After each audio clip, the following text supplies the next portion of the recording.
ባሏ ያዘዛትን በሙሉ ከዲን ጋር የሚጋጭ እስካልሆነ ድረስ ትታዘዛለች ማለት ነው። ከሷ ጥሩ ነገር እንጂ መጥፎ ነገር አይወጣም።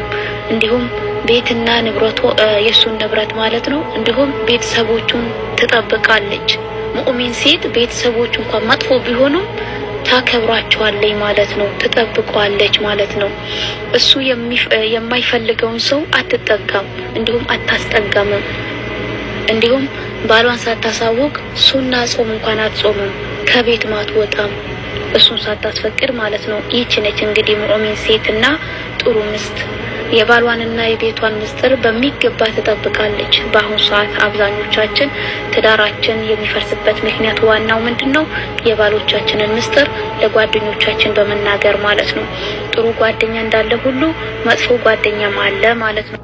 ስለዚህ ጥሩ ጓደኛ ለመያዝ ሞክሩ። በተለይ አላህን የምትፈራ በዲናችሁ ላይ የምታነሳሳችሁ የምታበረታታችሁ ጓደኛ ሊኖራችሁ ይገባል ማለት ነው። መጥፎ